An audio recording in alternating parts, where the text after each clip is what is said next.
मुख्यमंत्री योगी आदित्यनाथ ने कहा है कि यूपी विधानसभा का शीतकालीन सत्र 24 दिसंबर तक चलेगा। शीतकालीन सत्र में माननीय सदस्य जनता के मुद्दों को उठाएंगे। उत्तर प्रदेश विधानसभा का शीतकालीन सत्र शुरू होने से पहले मुख्यमंत्री योगी आदित्यनाथ ने शुक्रवार यानी आज कोडिन कफ सिरप मामले पर खुलकर बात की है। सीएम योगी ने कहा कि कोडिन मामले पर हमारी सरकार ने कार्रवाई की है और पुलिस ने इस मुद्दे पर एनडीपीएस के तहत एक्शन भी लिया है, जिसके तहत व्यापक गिरफ्तारियां हुई हैं। यह सभी को पता है कि हर माफिया के संबंध समाजवादी पार्टी से पाए जाते हैं।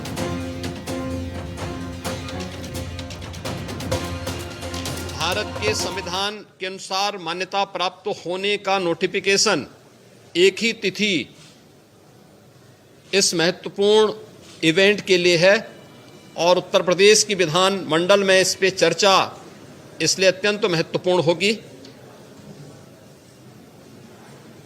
कल सर्वदलीय बैठक में हम लोगों ने सभी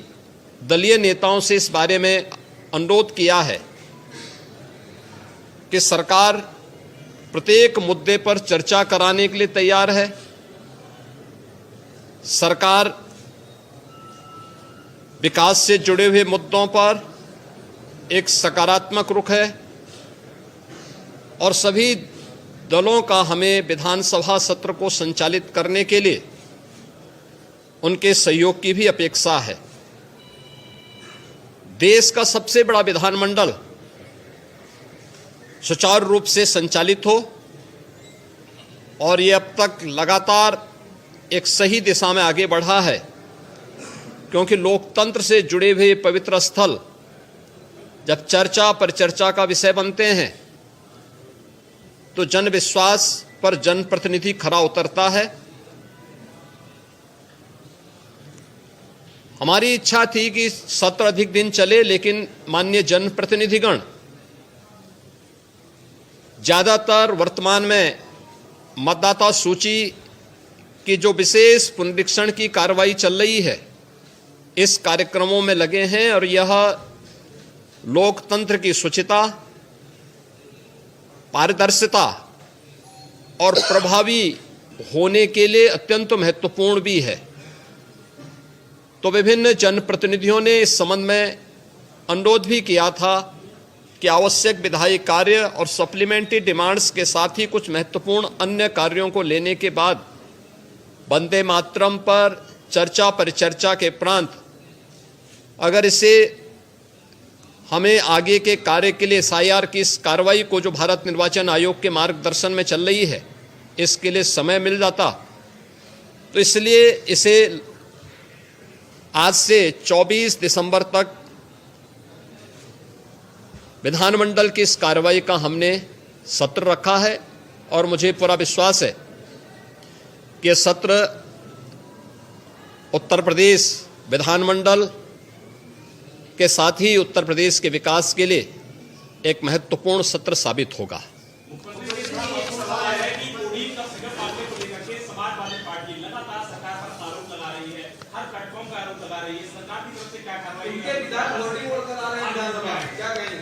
देखिए,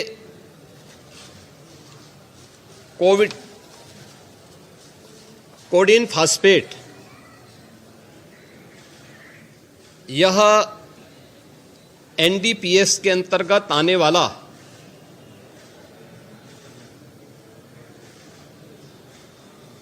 एक औषधि है जिसका निर्माण कोडिन युक्त कफ सिरप यानी गंभीर खांसी के लिए कफ सिरप बनाने के लिए उपयोग होता है, लेकिन सेंट्रल नारकोटिक्स ब्यूरो के द्वारा इसे केवल उन्हीं औषधियों के निर्माण के लिए आवंटित किया जाता है। इसके लिए उसका कोटा, उसका आवंटन, ये सभी सेंट्रल नारकोटिक्स ब्यूरो के द्वारा तय होते हैं। इस मामले इसकी यह कफ सिरप तमाम जगहों पर नशीले पदार्थों के रूप में इसके दुरुपयोग की शिकायतों के बाद इस पे हम लोगों ने कार्रवाई की थी, क्योंकि अवैध रूप से इसकी तस्करी की शिकायतें आई थी और ये उत्तर प्रदेश पुलिस ने एनडीपीएस, जो उत्तर प्रदेश का एफएसडीए विभाग है, इसके नेतृत्व में हम लोगों ने उसको एनडीपीएस के दायरे में लिया, क्योंकि माननीय उच्चतम न्यायालय ने भी इसको इस रूप में माना है और इस पे कार्रवाई प्रारंभ की है। ये कार्रवाई उत्तर प्रदेश सरकार के द्वारा एफएसडीए, यूपी पुलिस और एसटीएफ इनके द्वारा प्रारंभ की गई है, जिसमें अब तक हम लोग काफी बड़े पैमाने पर इसके अवैध तस्करी के प्रकरण को पकड़े हैं और इसमें व्यापक गिरफ्तारियां भी हुई हैं। यह हर व्यक्ति जानता है कि हर माफिया के संबंध समाजवादी पार्टी से रहे हैं और मुझे लगता है आज विधानसभा में तो कार्रवाई संभवतः नहीं चलेगी, क्योंकि विधानसभा के हमारे एक सिटिंग माननीय सदस्य के आकस्मिक निधन के कारण वहाँ कॉन्डोलेंस होगा, लेकिन विधान परिषद में हमारे विधान परिषद के नेता सदन इस मुद्दे को वहाँ पर अगर उठेगा तो जरूर इस मुद्दे को वहाँ पे रखेंगे, अन्यथा हमारी ओर से कोई मान्य सदस्य बाहर भी अगर सदन में उठेगा ठीक है, बाहर उठेगा तो बाहर भी उसका जवाब देगा। लेकिन प्रारंभिक